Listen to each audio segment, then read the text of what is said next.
Hello friends, welcome to lecture 3 of week 9. In this lecture we will look at the what is taxonomy, what are the different methods that are used for the taxonomic classification. Then we will look at the phylogenetic analysis methods and its significance. So it's a important topic because for any new genome sequencing you have to look at its taxonomy, as well as you would also like to construct a phylogenetic tree to infer that how it is related to other species that you are considering for the comparative analysis. And also one of the deliverable of a genomic paper is the phylogenetic tree. So these things are very important for the sequence analysis in genomics. So first of all, what is classification? So we aim to classify all the organisms that we see around us into various taxonomic group, or assign them with a name or label, and also look at how they are related to the other ones which are closer related or distantly related. So for this we use a method of classification in which we classify organisms based on some standard nomenclature. Otherwise there are so many countries, so many languages, people will like to call them from different names, and for any organism there could be multiple or basically n number of names possible. So that what research you are doing or somebody else is doing somewhere else, you both can identify that organism. So you need classification and standard method. So basically the species name is generally written basically, so the name is mainly made of genus and species name, where the first one is the genus name and then the species name, like Felis concolor, or it can also be written as F. concolor, and it is done in italics. Okay, so basically it is the puma, okay, which looks like a panther, tiger, that family, but basically we call it by common name, but its scientific name is Felis concolor, and there are other Felis species also. And we classify organisms in a hierarchy, okay, which is like species is the like Felis concolor was the species in the previous example. So and we go up, so basically then the genus level, that is the Felis, there will be several Felis species. In the family level there will be several genus that are basically group of similar organisms, okay, and why we call them similar is based on the molecular characterization that we will see later. Okay, so basically it is kingdom is the broadest group under which there is a phylum, class, order. Okay, there can be multiple phylums in that. Each phylum may contain multiple classes, and each class may contain multiple orders. Each family may contain multiple genus, and each genus may contain multiple species. So okay, so this way it is like kingdom is the top, and it's a hierarchy. Okay, then to classify an organism we need some kind of marker or signature. Okay, like there are so many different type of species like plants, crab or insect or fish or any mammal. So what is the common feature among them? And we have not considered bacteria here or microbes, okay, and that is the DNA, that is the molecular okay, a molecule that contains the genetic information, and that is could be the nuclear DNA, or it could be the mitochondrial DNA or cytoplasmic DNA. So those can be used as molecular markers, so that we can barcode or use those markers to label a species or identify a species. So for example, in case of bacteria, 16S ribosomal RNA is the most commonly used because of its structure and importance, and it is commonly present across all the bacteria, right, and basically commonly present, yet it is informative and have some regions which are variable. So if you see the structure of the 16S ribosomal RNA gene, there are 9 variable regions. So regions that show high or hyper variable regions that are that show like differences between the species, and in this 1.5 kb gene, right, there are regions which are constant, like these constant regions, okay, which do not change much, but they still can change if you see very distant bacteria in terms of their phylums. Okay, so 16S ribosomal RNA is one of the standard and gold standard of classification. So you can either use the complete 16S ribosomal RNA gene, okay, or you can use some part of it also for the classification, such as V3 region, okay, which is about 190 base pair including primer, or you can use a combination of V3 and V4 region, or you can use the entire gene, okay, have primer, okay, like 27F or 1492R, and you can amplify the complete gene and use that, okay. And this is also good because useful because like in case of Sanger sequencing, you want to cover like 1.5 kb gene, okay. So you can cover from both sides. If you start reading from both sides, forward and reverse primer, okay, you can read 800 base pair. If you read from both sides, you can cover the 1.5 kb gene with a overlap of 100 base pair, okay. So that is why Sanger is affordable as well as useful for such kind of sequencing of amplicons or amplified products, okay. So this is the 16S ribosomal gene structure. There are 9 variable regions and there are constant regions. So constant regions are also very important because they help you to design primers. So I can use this constant region to design a primer to amplify this V3, okay, region, okay, or I can use a primer which I can use from here. So I can combine both V3 and V4 along with some constant region. So this way we can use the constant regions for where that primer can bind, because they will be constant and will not change much, but and at the same time they will amplify the variable regions which will contain the information to classify the bacteria. In eukaryotes, for example, in fungi, 18S, so basically the counterpart of 16S ribosomal DNA is 18S subunit in the eukaryotes, but 18S may not be very informative like in the case of microbes or bacteria. So we use 18S is okay, we can still try and use it, but generally like the ITS regions are more relevant in this case, right. So these are the regions which are for example, it is covering from 18S to including the 5.8S. So there is a ITS1 region, ITS2 region and complete ITS region. So this region you can amplify, and this can be one of the marker for the classification, because that will contain sufficient amount of variation which can be used as a marker or a different signature for each of the species.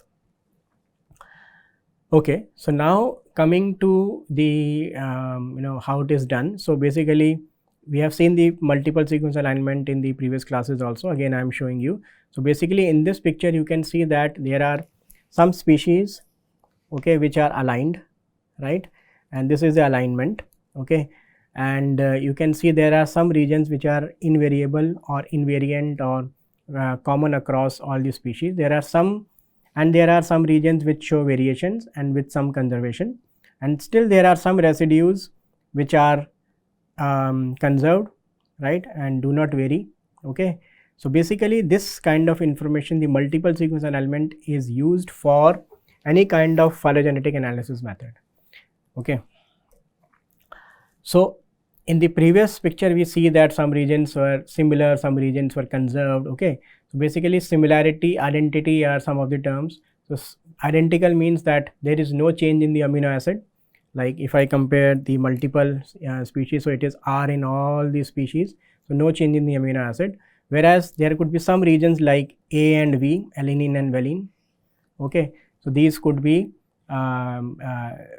similar regions, okay, which are following the homologous substitutions, and there could be some regions which are not identical, okay, even the nature of amino acids is not conserved there, right. So basically we can do an alignment because first of all we will be looking at mainly the sequences that should be aligned, okay. So like a family of proteins across organisms, because if I take different type of proteins from different species, basically the net result will be like very poor alignment or zero alignment. So the criteria of alignment is that they should be having some kind of relation in terms of their function, or there should be some logic of the alignment, okay, because if they are like same functional protein from multiple species, so it can be assumed that it must have come from a single common ancestor, okay. So that ancestral lineage is important when you do the alignment, okay. So one rationale behind alignment is that they should be having a common ancestor from which all the sequences in different species, okay, sequences of that protein in different species that you see today have evolved. Okay, and second is that now during the evolution there could be some positions where some insertions may have happened, that some nucleotides got inserted, or that led to change in the amino acid sequence. There could be some regions, nucleotides, that are deleted, right? And basically that has to happen in a in the same reading frame, because if it does not follow the reading frame thing, like it has to be deleted in 3, 6, 9, 12 like that, codon wise. Otherwise it may lead to reading frame error and ultimately stop codons, right? So some things may have inserted or something might have deleted. So when you compare the two, there could be some positions where you see gaps that like in this also you can see that dash are used, because if I say L and G are there, okay, so this portion, 2 amino acids in this organism D rareo are missing. So it could be a deletion in this case, or it could be insertion in the other species, and we follow such kind of genetic changes by gaps. Okay, so insertion, deletion and substitution, where things are replaced, nucleotides or amino acids, by homologous sequences like purine with purine or pyrimidine with pyrimidine, or in case of amino acids, polar with polar amino acid or non-polar with non-polar amino acid. And basically when you do phylogenetic analysis, this will provide you information about taxonomy, because when you are connecting organisms on the basis of, so like this species A, B, C, D. So basically if these two fall in the same clade and they are very close in terms of when they satisfy the criteria of being in the same species, so I can call like name them. So like this could be a new species that I found, and this could be the previous one. So if they are coming very close, so I can name this one, okay, with respect to the B species. So basically it could be another Felis dash species and like that. So taxonomy naming is done based on their phylogenetic position. Then it can tell me that which regions are more evolving, okay, that we can do by character analysis, that we will study a little later today. Then ecology, that how they are important for the region, and right, how two species in a geographical region, or dependent species, host parasite or symbiotic, okay, or basically in a food chain they have evolved, coevolution. Then it can tell me like what all species exist in a geographical regions based on the climatic conditions, and then their relatedness, and then the same climatic condition could be like in Asia or in Africa. So I can compare the evolution of say different type of lions between the two, or tigers, or the cheetah that we have imported from there, or basically the elephants that you see, like visible differences between the two. Okay, and also we can guess like at what point of time they might have diverged. That information also you get from the evolution tree, and also the speciation time. And this kind of relatedness is also important for medicine, because if I know that species B is close to species A, and basically for example A could be human and B in this case could be any other organism, so I can use B to develop medicine, or for finding out, for example B could be resistant to something but A is not, but they are very close to each other. So I can find clues from B that what could be the reason for they are resistant to that pathogen, whereas A is not. So that kind of information is also very relevant from the phylogenetic analysis. So like in this picture you can see that it's a two trees based on how the host and parasites have evolved, right?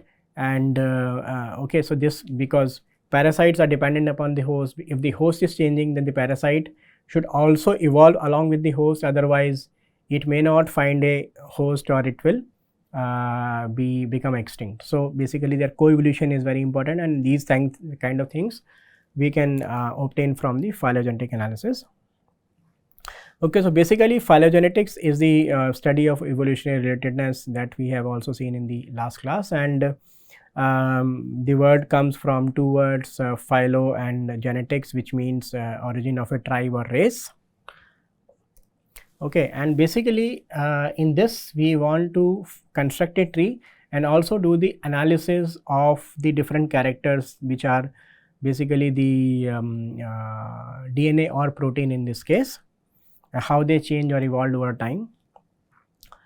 So some examples of phylogenetic trees are here, like this is a phylogenetic tree of different kingdoms, eukaryote, archaea and bacteria, right. So you can see that it looks like a tree shape, there are branches and leaves and like that, and this is more of a cartoonic representation of the like similar kind, okay, like a tree. So this is the root and branches and different organisms based on their distance they are placed here. Okay, and then this is more of a standard tree where you show them as a cladogram, and you can see there are different clades, okay, colored differently, red, green, yellow, blue, like that. Okay, and if you see on this side, basically I have labeled the parts of these trees, so you can see that okay, so there is an outgroup which is a species that is not related with the above species and it is distant from them. Okay, so that so it is important to assign a root, we will see also later today. Then the species that we observe today are basically called the leaves, or because okay, and the way they are connected to each other. Okay, so this is a node, okay, and this is the branch, the branch length, we mentioned this term earlier, right, and there has to be a root also that is assigned. So basically it has two parts. If I can make it okay this way, this is one tree and there is another outgroup on this side. So basically the role of this outgroup is to assign root to this tree, and there are numbers also written here which are also written on this side. So those are the values of bootstrapping, right. So they tell that what is the possibility or likelihood that this tree is correct. So basically the numbers above 50 or 60 are reported here, and 100 means that, and all the bootstrapping like 100 times, if you do all the 100 times, these two organisms appear close to each other. Okay, so this is very important. Okay, so same terminology. So these are the modern day organisms, leaves, then they are connected by edges. Okay, there is internal nodes and the root. Okay, so this is a normal tree terminology, right.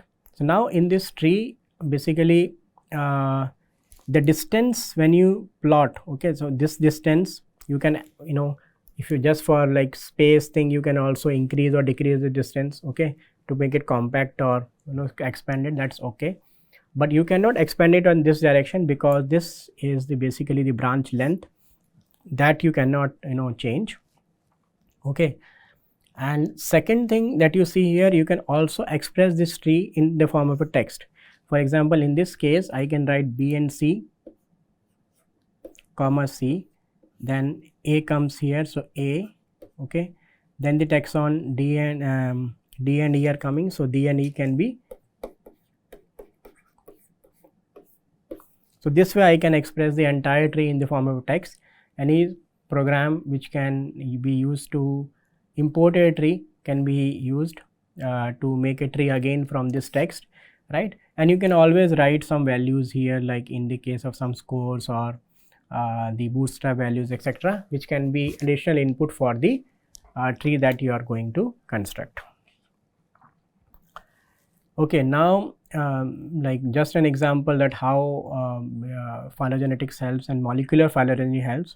So if you see like before, if you just look at the morphological method, and which was used earlier to look at the phylogeny of humans. So basically the pre-molecular view, okay, so there you can see humans as a distinct group, or and other primates more closer, and because this was done on the basis of morphology, because human looks so different from the other primates. But when we looked at the mitochondrial DNA, we could see that basically humans are very much close to chimpanzee and bonobos, okay, and this is more linked to gorilla and then orangutans, okay, and when the time of their speciation or differentiation also is very different between the two calculations. So that is why the molecular methods are better. Okay, and similarly, like more question that how the different things that Darwin observed, can you support that by a molecular phylogeny? Can you tell that how the modern day human evolved on or basically originated in which part of the world? Okay, so there are several theories. One of the theories, like picture is here, that basically there could be Homo sapien, Neanderthal, and the Frau-Hominian. So basically from different colors you can see, so basically the modern day human, the Homo sapiens, might have originated here and then they went to different parts of the world. Okay, so this way, using the molecular DNA, you can tell that the origin of humans on this planet. Now the trees can be of different types. For example, it could be rooted or unrooted. So this is an example of an unrooted tree, where basically there are two clades and this is the root. Okay, whereas if I just expand this tree like this, okay, it becomes unrooted. Okay, where I cannot tell that which is close to what, right?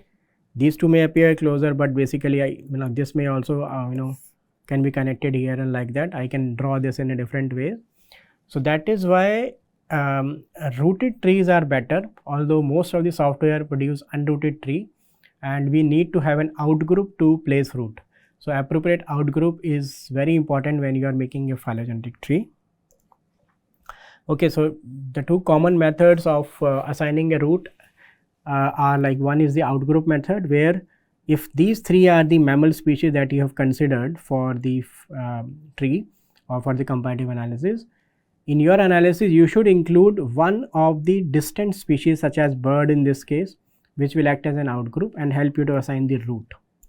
Okay, the other way is midpoint distance method, where basically if this is a kind of unrooted tree, okay, then you see that what are the farthest branches. So A and D are the farthest one, and the distance between them is like 10 plus 3 plus 5. So I can add 10 plus 3 plus 5, so it becomes 18.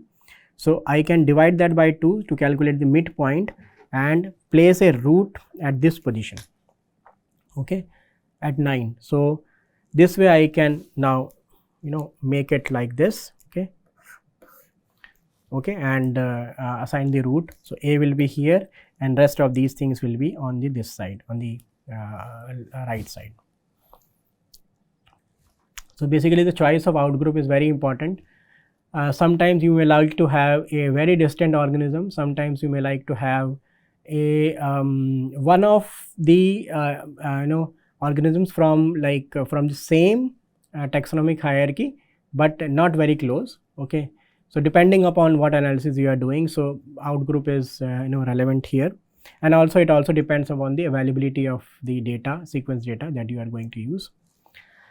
Okay, now the phylogenetic reconstruction methods are of two types, generally character based and distance based. Okay, so character based methods are maximum parsimony and maximum likelihood. Okay, and there are some software such as POP, RAxML, and Mega. RAxML is like most commonly used these days, which can help you to construct the phylogenetic trees. So the steps will be, first of all you have to gather the data. Okay, so what is data here? Data is sequence. It could be DNA, RNA, or protein. So basically the question could be that you want to see make a tree of all the primates. Okay, so what you will do, you will go to the NCBI database or any relevant database, download, and or maybe you can want to see the origin of, say, eye color or the gene responsible for eye color or some particular trait. So you will download those genes from NCBI, or it could be molecular marker genes also, mitochondrial DNA, okay, from all the species, okay, of all the primates. You download from NCBI and then align them, right? So after the alignment, you will use a software to construct a tree, and then you will do bootstrapping to see that whether any way you restructure or resample the data, the answer would be the same, so that you are sure that the tree that you are getting is the real tree. Okay, so two types of method, distance based and character based. Distance based are Direct methods are more straightforward. Just by the alignment you can produce a tree, but and you do not worry about which regions in a DNA are more related, which regions are not so identical, okay, and like that. Whereas in the character based, you will give weightage to all the sites, okay, or most of the sites that are present in a DNA or protein sequence, and that is why the character based methods are more reliable and better. And you can also do very long distance calculation, where a distance based may fail in such ways, okay. So the data could be DNA, RNA, amino acids, okay, or some markers or some other data that you can want to use for the phylogenetic analysis.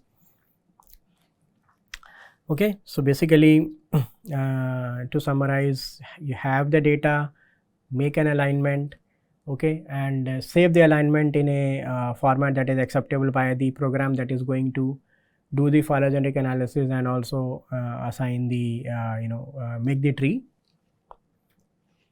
Okay, so now one question that is asked is, what is better, nucleotide or DNA? Nucleotide DNA, or basically the protein sequences or amino acid sequences for the phylogenetic reconstruction. So basically, if you see, like, this is a DNA sequence and this is a protein, so you can see that GGA is one codon, okay, then AGC. So you can see that here the codon might be changing, like it is C here and A here, but the resultant amino acid is same, alanine, okay, but it may, okay, but and here also, even if it is changed, the resultant amino acid is isoleucine here.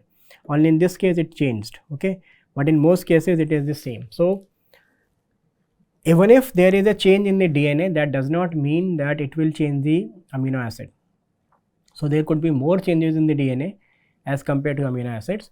So okay, so basically I can compare human with like spinach also, human DNA with spinach protein, okay, at the protein level. But if I do at the DNA level, I may not find very good identity, but the protein level they could be like almost 40% identical, right?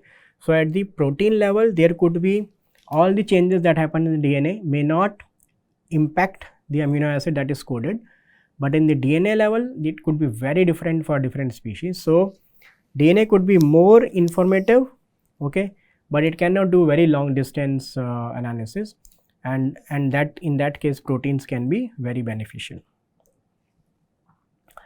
Okay, so let's look at the different phylogenetic tree construction methods. So basically character based and distance based methods are there. The direct methods or character based methods are maximum parsimony and maximum likelihood, and the indirect method is the distance based method, that is neighbor joining, or there are UPGMA and there are other methods also. Okay, so we will see these methods in detail. So broadly, if you can say that distance based is just you are using the alignment data and constructing a scoring matrix and making a tree. In the maximum parsimony, you are looking at all the characters. It is character based. So characters are DNA, nucleotides basically, or protein amino acids, okay, and in the parsimony you will be looking at only the informative sites. So basically you will not be doing the calculation for the entire sequence. In case of the likelihood method, maximum likelihood, you will be calculating the probability and log likelihood at each end of the characters of DNA or protein that you have considered. So maximum likelihood will take more time, slow, whereas parsimony will be like less slow than the likelihood, and distance will be very fast. So in this you can see that again that there are some positions which are conserved completely, okay, and basically I can see that okay, these two may be very close to each other, then these can be close to these other on this, okay, this way I can directly connect them to make a tree. But that will not tell me that okay, these are positions which are very different between the two genomes or the genome that are compared, okay. So characters will tell even like the regions which are okay, which will not be considered by the overall score, okay. In distance you are calculating the overall score, that okay, 40 out of 100 are like identical, 20 out of these are basically homologous and like that, and you can calculate a score of A versus B, A versus C, and A versus D, and you do not bother about the conserved residues that may occur at various positions. So various positions matter, and that is why the character based analysis is relevant and basically more informative. Okay. So like these are the different characters of different species, like nucleotides in this case. Okay, and whereas in distance base, A and B are related by there is a score, that how the two are related. Then between C and A, this is a score, C and B, this is a score. So this way you see that the score is calculated for each pair of species, and that is used to construct a tree directly. Okay, so that is why the distance based methods are the most simplistic methods that directly use the alignment file and construct a tree, and it may not be very informative, but it could be very good if these species are very closely related to each other. Okay, and basically this neighbor joining is or UPGMA is the common method that are used for the distance based methods. Like we found that A and B had the highest score, so you can connect the two together. Then B and C or A and C showed the next highest score, so that C comes next, and this way you can keep on connecting and building the complete tree. Okay, so generally distance based method is likely to produce only one tree, okay, because it is just based on scores, right, and it will just give you a clues about how the things are related to each other, the species that you have considered, but it will not be able to tell you the local high variation or conserved regions that may occur in these sequences. Okay, so again, like showing you the multiple sequence alignment, because now we are going to the character based analysis. So one of the method is maximum parsimony, which uses in the character like AT, GC, like, or in amino acids or amino acids. Okay, so there could be some positions which are in the alignment. Of course, alignment is the input for the character based methods also. So from the alignment, it will look at only those positions which are more informative, the parsimony, because it assumes that evolution is a very simple process, and